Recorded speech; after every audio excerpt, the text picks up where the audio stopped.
Hey guys, how's it going? Just thought I would quickly do my Far Cry Primal and Far Cry 5 video doubled up in one. You'll have to excuse Cooper is getting comfy in the beanbag behind me. Now, I would have done the Far Cry Primal video earlier, but, weddings and all that, I got a bit distracted. I don't have that much to say on Far Cry Primal anyway, so I'm happy to double those up. Now, we're almost at the end of the year, and I've been doing this for about 6 months now, so before we get into it, I just want to thank you so much for your support, either subscribing to this YouTube channel, following my Twitter at Game Guy Anthony, or following my Twitch channel as well, also twitch.tv/GameGuyAnth. So thank you so much. I know it's been a tough year for a lot of us, some more than others. I've been quite lucky, but if you haven't, I really feel for you, and let's hope that 2021 is a bit better. Now, we're about to get stuck into the end of Dying Light the Following, and we just started Far Cry New Dawn, so we're very close to the end of the Far Cry series, as they are at the moment. Of course, earlier this year, Far Cry 6 was delayed, so we're going to have to fill some time until then. I'm leaning kind of towards Titanfall or possibly Rage 1 and 2. I'll pick up Rage 2 in the Steam Christmas sale coming up, so that should be good. But anyway, let's get here to what we're talking about. Far Cry Primal first. Now, Far Cry Primal I do like, but I find that the premise wears a bit thin, and they get points for originality.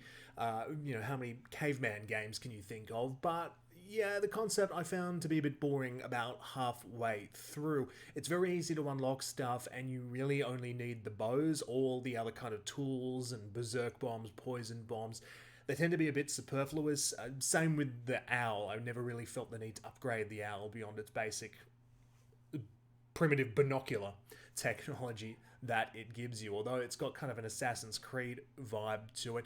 There's very interesting characters. The story is a bit long. Like I said, the concept gets a bit dry halfway through, but I mean, you get what you pay for. It's an original experience. I would not recommend it to anyone if they hadn't played the Far Cry series before, though. As I've always said, as an entry point, Far Cry 3 is probably your best bet. But let's talk about Far Cry 5, because I was actually a bit disappointed with Far Cry 5 on a second playthrough. I've mentioned before that I did it originally on the PS4, and I really liked it.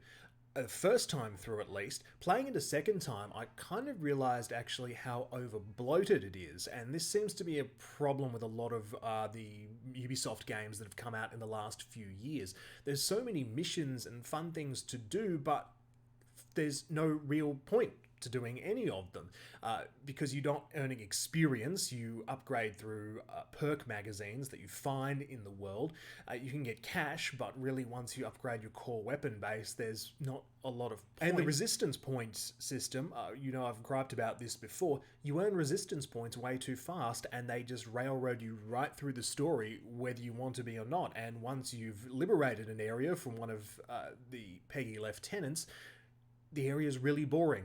There are no more Peggies around, or at least not that many, and essentially it's just driving through rural Montana simulator. Biggest thing is probably the plot, and this is what Far Cry 6 is going to answer a lot of questions on, whether or not that Far Cry New Dawn and the, I suppose, real ending of Far Cry 5, if they're canon or not. So obviously spoilers for the ending, but a nuke goes off. There are two endings, but I actually prefer the ending where you walk away, and it's kind of implied that the Rook kills the sheriff and the other deputies.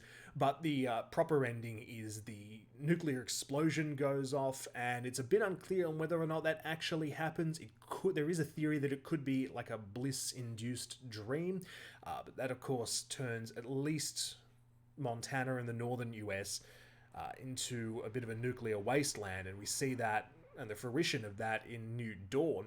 Looking at the promotional material for Far Cry 6, we can see the world in at least that South American country of Yara isn't really affected by nuclear fallout, so it's a bit confusing at this stage, especially since we haven't really seen anything new on Far Cry 6 at this stage, at least, any gameplay footage or any new sort of trailer, so I guess we'll have to wait and see. But yeah, on a second playthrough, my impression of Far Cry 5, not as good. Now I'm into New Dawn, and I actually am really enjoying it at the early stage, but I guess we'll see, and you'll have to wait for my kind of video review of that when it comes out.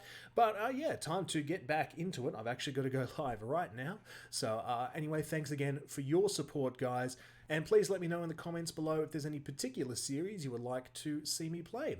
Have a Merry Christmas and a Happy New Year, or holidays, depending on what you celebrate. Thanks for watching. Bye, guys.